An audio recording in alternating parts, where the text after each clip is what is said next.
सर्वप्रथम की बात कार्यक्रम में आप सभी राष्ट्रवासियों का हार्दिक स्वागत है। इस वर्ष अमरनाथ यात्रा की शुरुआत 3 जुलाई से होगी। अमरनाथ यात्रा भगवान शिव की एक प्राचीन और प्रसिद्ध तीर्थ यात्रा है, जिसे हर वर्ष सावन के महीने में शुरू किया जाता है। भाजपा के राष्ट्रीय प्रवक्ता और राज्यसभा सांसद डॉक्टर सुधांशु त्रिवेदी ने नई दिल्ली स्थित भाजपा मुख्यालय में एक प्रेस वार्ता की। इस दौरान त्रिवेदी ने तृणमूल कांग्रेस पर जमकर निशाना साधा। कांग्रेस अध्यक्ष मल्लिकार्जुन खड़गे द्वारा पाकिस्तान के खिलाफ भारत की सैन्य कार्रवाई को छोटा युद्ध कहने पर एनसीपी नेता और लोकसभा सांसद सुप्रिया सुले ने तीखी प्रतिक्रिया दी है।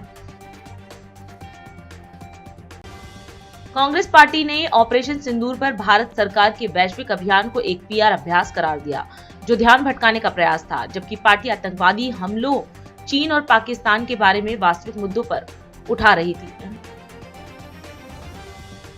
सीमा सुरक्षा बल ने पंजाब के अमृतसर जिले में अंतर्राष्ट्रीय सीमा पार करने के बाद एक पाकिस्तानी घुसपैठी को गिरफ्तार किया। छत्तीसगढ़ के उप मुख्यमंत्री विजय शर्मा ने पुष्टि की कि नारायणपुर में सुरक्षा बलों के साथ मुठभेड़ में 26 से अधिक नक्सलियों को मार गिराया गया। प्रवर्तन निदेशालय ने रान्या राव सोना तस्करी मामले में कर्नाटक के गृह मंत्री जी परमेश्वर से जुड़े तुमकुरू के एक मेडिकल कॉलेज पर छापा मारा। दिल्ली के पूर्व शिक्षा मंत्री मनीष सिसोदिया ने सीबीएसई के नतीजे घोषित होने के बाद दिल्ली के सरकारी स्कूलों के टॉपर्स की उपलब्धियों को मान्यता न देने के लिए मुख्यमंत्री रेखा गुप्ता और उनकी सरकार की तीखी आलोचना की। कर्नाटक के बेंगलुरु में बारिश ने लोगों को परेशान कर दिया है। आने वाले दिनों में भी आम जनता को बारिश से राहत मिलने की उम्मीद नहीं। राष्ट्रीय राजधानी क्षेत्र परिवहन निगम के अधिकारियों के अनुसार दिल्ली और मेरठ को जोड़ने वाला भारत का पहला high speed regional rapid transit system पूरी तरह से चालू होने की स्थिति में है और जून के अंत तक इसके लगभग पूरा हो जाने की उम्मीद है। दिल्ली में ऑपरेशन सिंदूर के अंतर्गत भारतीय सशस्त्र बलों के सम्मान में भव्य तिरंगा यात्रा का आयोजन किया गया। इस आयोजन में दिल्ली की मुख्यमंत्री रेखा गुप्ता, सरकार में मंत्री मजिंदर सिंह सिरसा, आशीष सूद सहित कई गणमान्य व्यक्ति शामिल हुए। हर एक भाई इस मातृभूमि पे मर मिटने के लिए हमेशा तैयार खड़ा है, देश की सेनाओं के साथ है। देश के प्रधानमंत्री नरेंद्र मोदी जी के आदेश के साथ में एक एक व्यक्ति सरहद पे निहत्था खाली हाथ भी खड़े होने के लिए तैयार है। बधाई देती हूँ सिख समाज के मेरे सभी भाइयों को, उनकी देशभक्ति की भावना को, जिन्होंने आज इतनी बड़ी तिरंगा यात्रा दिल्ली में आयोजित करी। मैं बहुत बहुत बधाई साधुआ। उचित निर्णय हुआ है और विश्व के पटल पे भारत का संदेश जाना बहुत जरूरी है। भारत एकजुट है, एक मत है और उसने जो किया है भारत ने, आतंकवाद हमारे लिए केवल वार्ता का विषय नहीं है। हमारे देश के एक भी व्यक्ति का आतंकवाद के कारण से प्राण गंवाना अब भारत को मंजूर नहीं। अब एक ऐसी सरकार यहाँ देश में बैठी है जिसमें निर्णय क्षमता है और जो विश्व को अपनी बात कहने में, समझाने में सफल है। मुख्यमंत्री नीतीश कुमार ने आज बिहार शहरी आधारभूत संरचना विकास निगम लिमिटेड द्वारा कार्यान्वित मुख्यमंत्री समग्र शहरी विकास योजना अंतर्गत 1002 करोड़ रुपए की लागत से 1327 योजनाओं का रिमोट के माध्यम से शिलान्यास किया। इस अवसर पर पटना के गांधी मैदान स्थित integrated command and control centre में आयोजित कार्यक्रम के दौरान मुख्यमंत्री ने पटना स्मार्ट सिटी परियोजना अंतर्गत ड्रेनेज पंपिंग स्टेशन के एकीकरण एवं स्वचालन योजना का भी बटन दबाकर उद्घाटन किया। इस एकीकरण योजना के प्रारंभ होने से पटना शहर अंतर्गत जल निकासी हेतु बने ड्रेनेज पंपिंग स्टेशनों की निगरानी कंट्रोल रूम से की जा सकेगी। कार्यक्रम के दौरान मुख्यमंत्री के समक्ष नगर विकास एवं आवास विभाग द्वारा तैयार की गई लघु फिल्म प्रदर्शित की गई। मुख्यमंत्री ने विकास योजनाओं पर आधारित मुख्यमंत्री समग्र शहरी विकास योजना के विवरणिका का विमोचन किया। कार्यक्रम में नगर विकास एवं आवास विभाग के सचिव अभय कुमार सिंह ने मुख्यमंत्री को पुष्पगुच्छ भेंट कर स्वागत किया। कार्यक्रम के दौरान मुख्यमंत्री को नगर विकास एवं आवास विभाग के सचिव अभय कुमार सिंह तथा पटना नगर निगम के आयुक्त अनिमेश पराशर ने योजनाओं के संबंध में विस्तृत जानकारी दी।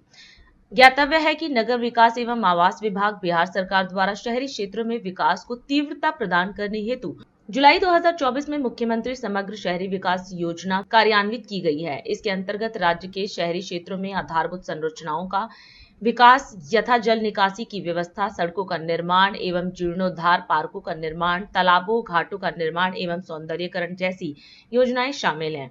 योजनाओं की प्राथमिकता के निर्धारण हेतु संबंधित जिला के प्रभारी मंत्री की अध्यक्षता में जिला स्तरीय संचालन समिति का गठन किया गया है। चयनित योजनाओं के अंतर्गत कार्यान्वयन हेतु बुडको को कार्य एजेंसी बनाया गया है। वर्ष 2024-25 में कुल 400 करोड़ रुपए की राशि सभी जिलों को नगर निकायों की जनसंख्या के आधार पर आवंटित किया जा चुका है।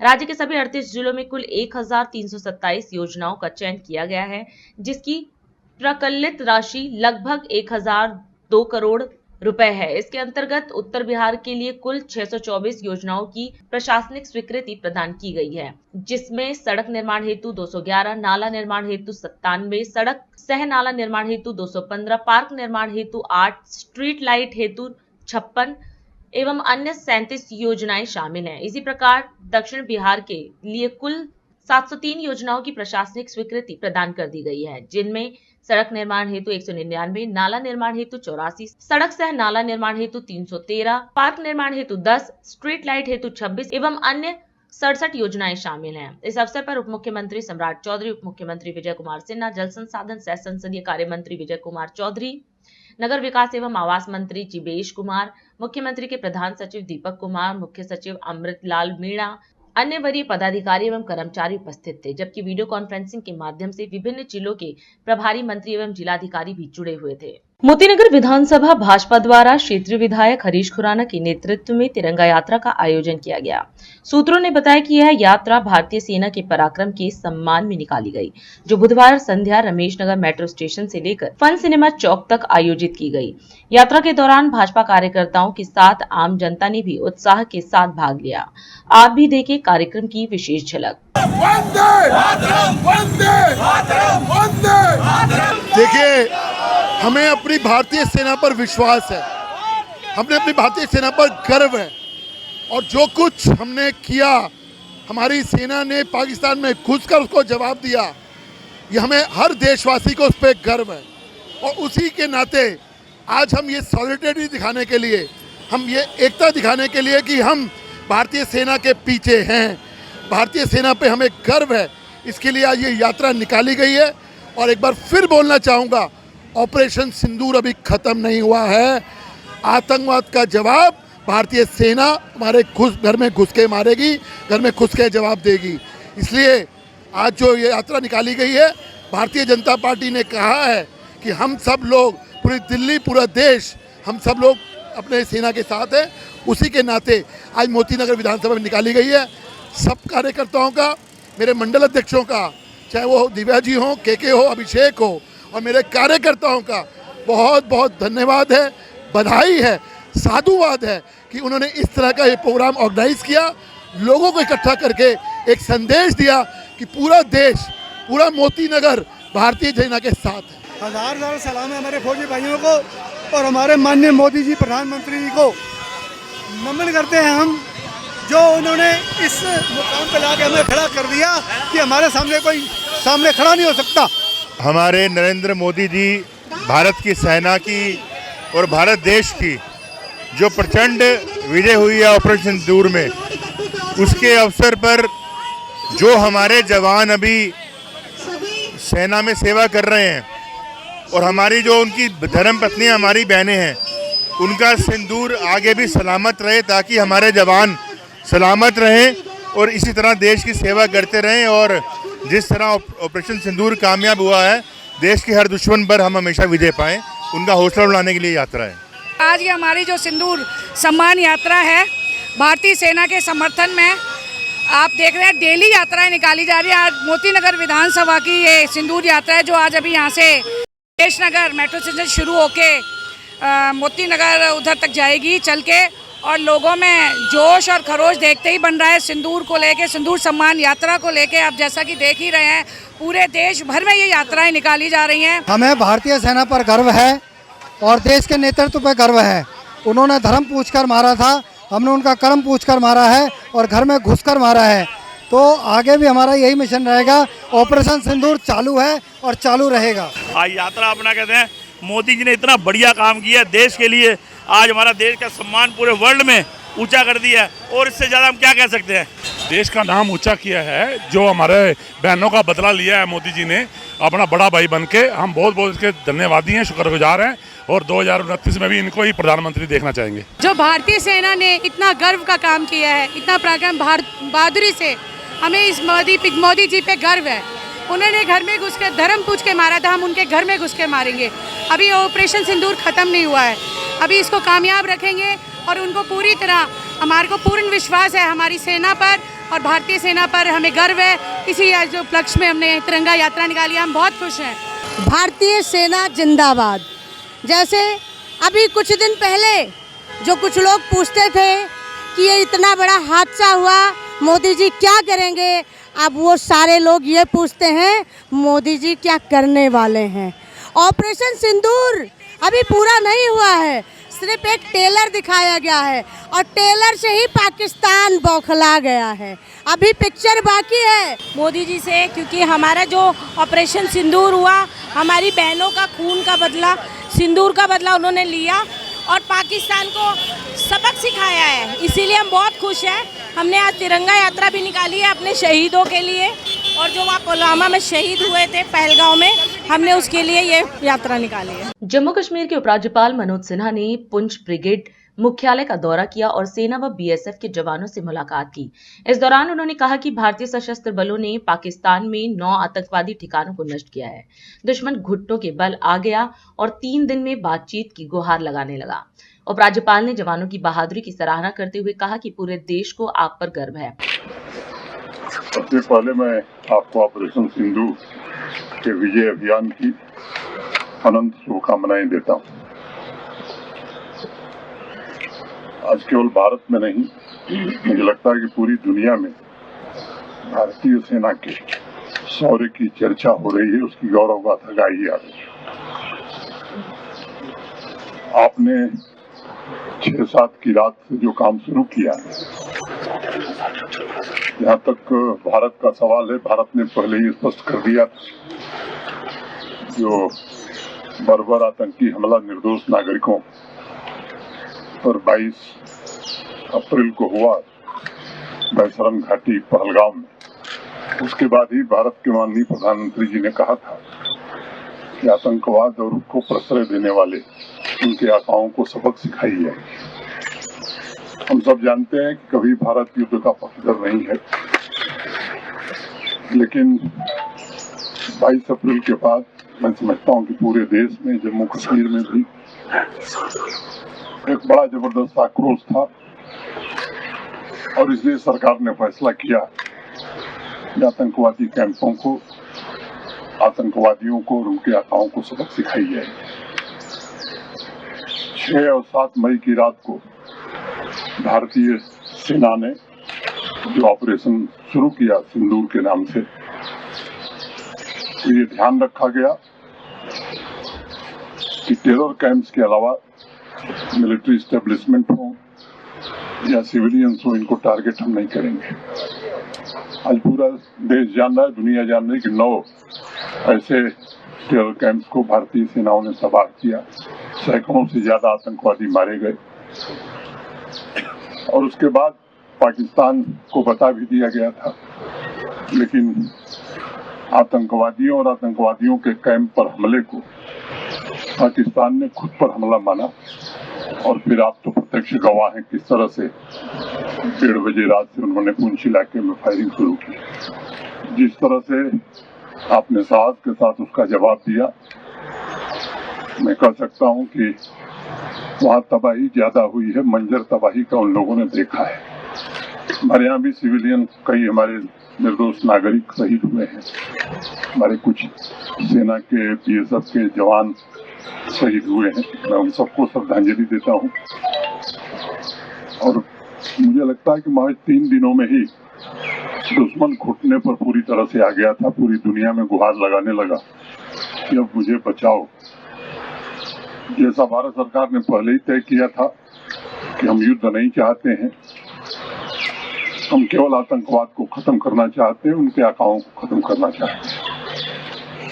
आज ये पाकिस्तान को भी पता है, दुनिया को भी पता है कि पाकिस्तान में कुछ भी ऐसा नहीं है जो भारतीय सेना के जद में नहीं है। मैं उसके विवरण में नहीं जाना चाहता हूं। आपके शौर्य और पराक्रम से पूरा देश गौरवान्वित है और भारत के 140 करोड़ लोग पहले से भी सेना पर गर्व करते रहे हैं और मुझे लगता है कि इस ऑपरेशन सिंदूर के बाद आपके पराक्रम को, आपके शौर्य को देखते हुए वो प्रतिबद्धता और प्रगाढ़ हुई है, बढ़ी है। दुनिया में भी ये बात समझ में आ गई है कि भारत वो भारत नहीं है जिसके बारे में कुछ लोगों को गलत धारणा थी। ये सच है कि आज हम दुनिया की 5वीं बड़ी अर्थव्यवस्था बन गए हैं।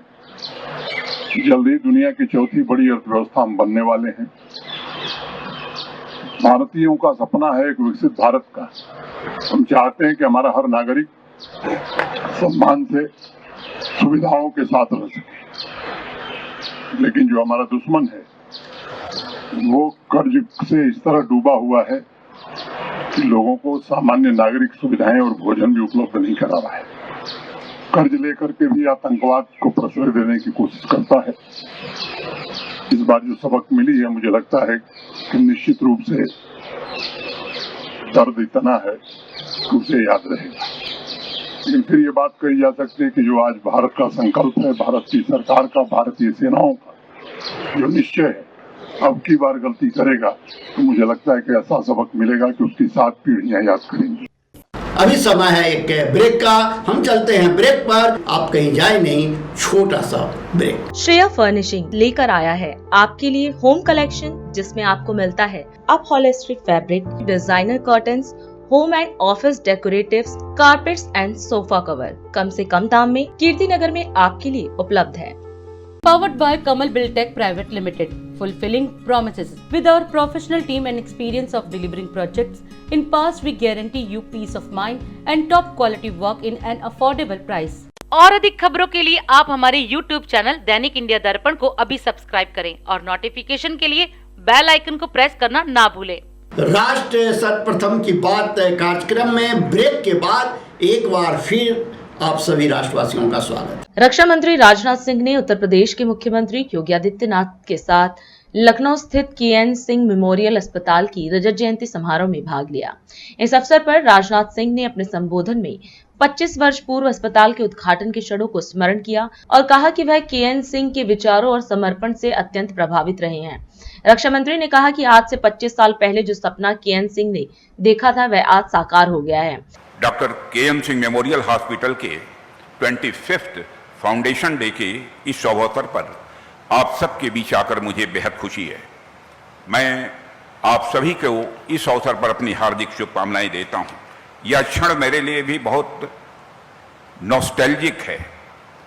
माने एक अलग सी अनुभूति हो रही है और एक वेदना के साथ, एक पीड़ा के साथ अनुभूति हो रही है। मुझे याद है कि 25 साल पहले 12 मई 2000 को मैंने ही इस हॉस्पिटल का उद्घाटन किया था और उस दिन मैं डॉक्टर के.एन. सिंह से बहुत प्रभावित हुआ था, क्योंकि उनकी आंखों में मैंने एक सपना, एक विजन और एक पर्पस देखा था। आज जब 25 साल बाद हम यहाँ पर खड़े हैं तो मुझे ये देखकर खुशी हो रही है कि आज उनका सपना हकीकत बन चुका है।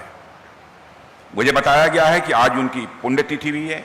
मैं इस अवसर पर उनकी स्मृति को नमन करता हूं। डॉक्टर सिंह यूनाइटेड स्टेट में एक अकम्प्लिस्ड डॉक्टर थे और वहां पर एक कंफर्टेबल लाइफ वो जी रहे थे, लेकिन उन्होंने एक अलग रास्ता चुना, सेवा का रास्ता चुना।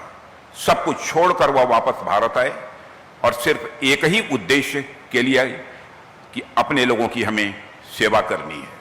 साथियों, मुझे पता है कि शायद उनके इस डिसीजन के पीछे उनकी एक पर्सनल ट्रेजेडी भी थी।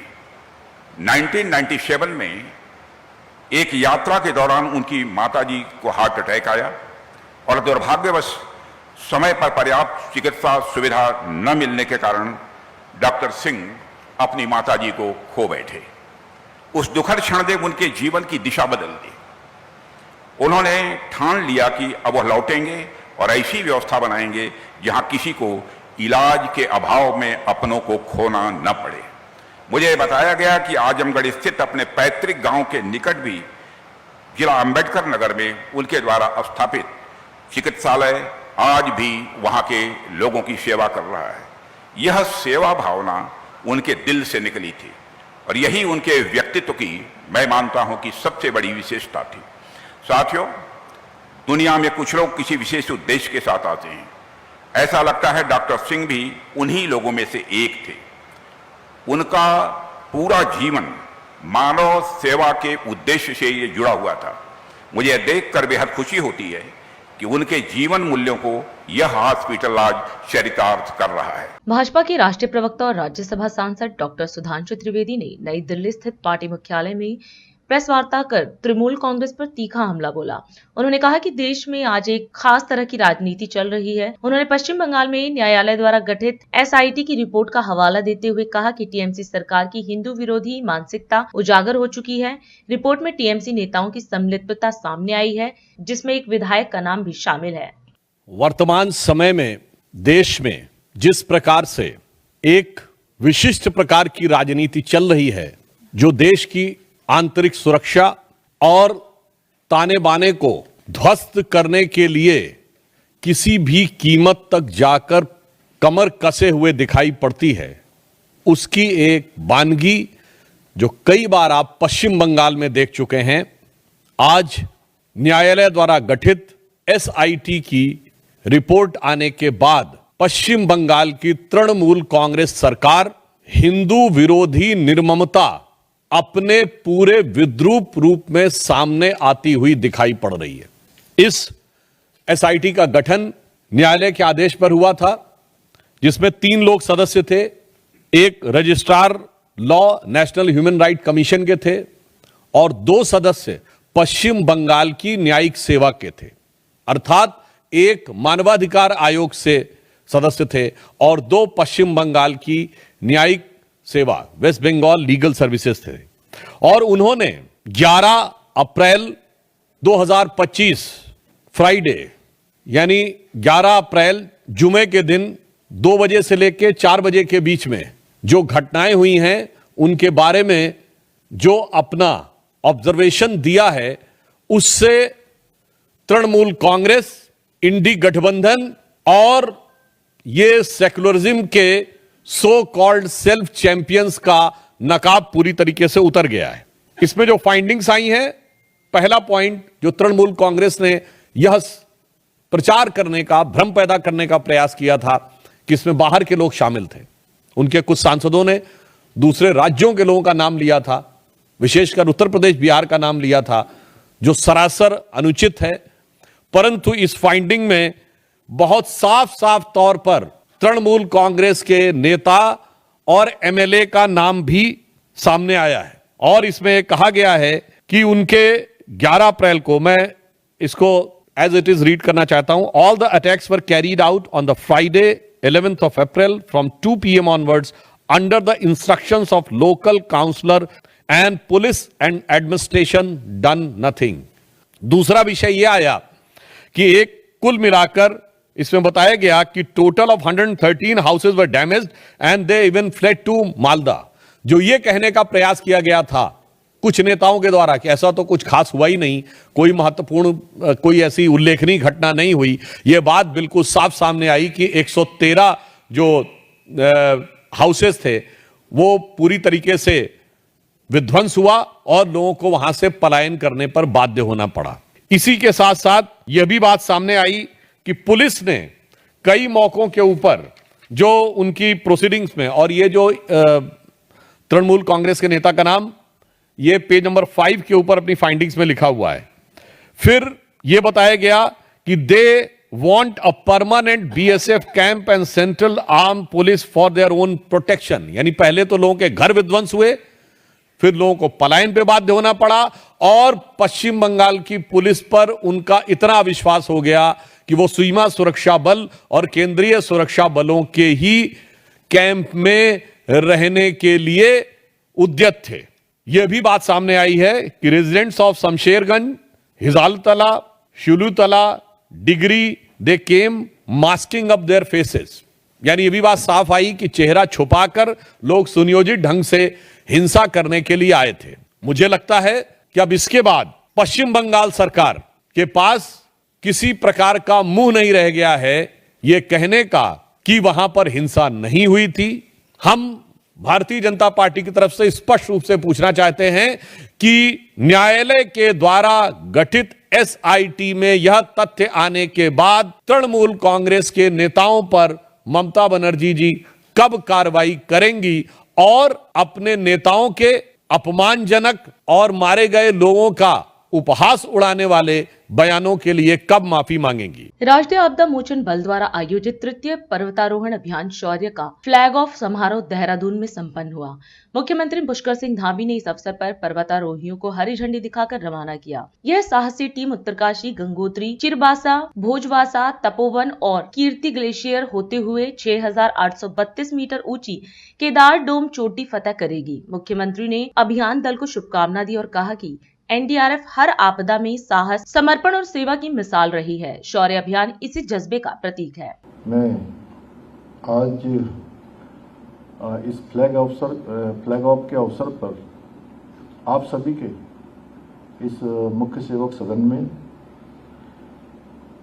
आने पर, इस अवसर पर उपस्थित होने के लिए और विभिन्न आपदाओं के अवसर पर अपनी महत्वपूर्ण भूमिका निभाने वाले आप सभी राज्य रक्षकों का मैं आज मुख्य सेवक सदन में हृदय से स्वागत करता हूं। मुझे अत्यंत हर्ष की अनुभूति हो रही है कि हमारे एनडीआरएफ के साहसी जवान अपने तृतीय पर्वतारोहण अभियान के अंतर्गत हिमालय की ऊंचाइयों को छूने जा रहे हैं।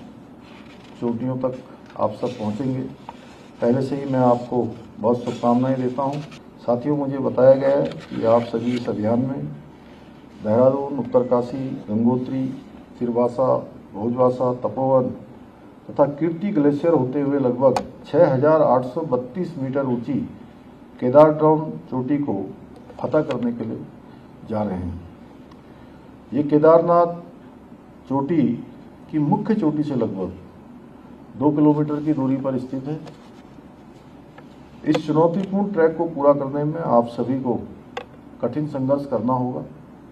जहाँ पर पहले से आपका व्यवस्था होगी, वहाँ पर पहले से टेंट इत्यादि होंगे या आपके पहले से जो रहने के स्थान होंगे और बहुत सारे स्थानों पर आपको स्वयं उनको बनाना भी होगा, टेंट इत्यादि को लगाना भी होगा।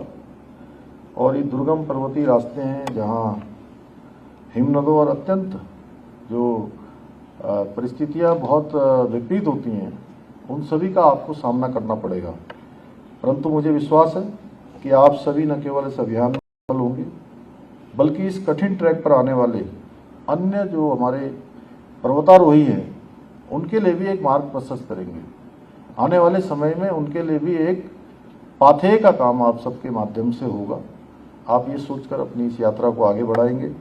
मैं आप सभी को इस अभूतपूर्व यात्रा के लिए ढेरों शुभकामनाएं देता हूं और बाबा केदार से, भगवान बद्री विशाल से, गंगा मैया से प्रार्थना करता हूं कि आपकी यात्रा को सफल करें और आप सकुशल इस यात्रा को पूरा करें। आदरणीय प्रधानमंत्री श्री नरेंद्र मोदी जी ने हमारे राज्य में साहसिक पर्यटन को बढ़ावा देने के लिए अभी इस वर्ष माँ गंगा का मायका, जिसको मुखवा को माँ गंगा का मायका कहते हैं, मुखवा हर्षिल का प्रवास किया था और कई सारे साहसिक खेलों के प्रतिभागियों को स्वयं वहां से फ्लैग ऑफ करके रवाना भी किया था। और अधिक खबरों के लिए आप हमारे YouTube चैनल दैनिक इंडिया दर्पण को अभी सब्सक्राइब करें और नोटिफिकेशन के लिए बेल आइकन को प्रेस करना ना भूलें।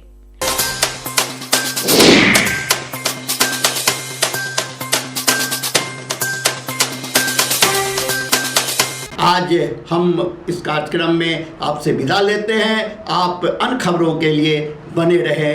राष्ट्र सर्वप्रथम, वंदे मातरम, जाग उठा है भारत। राष्ट्र सर्वप्रथम।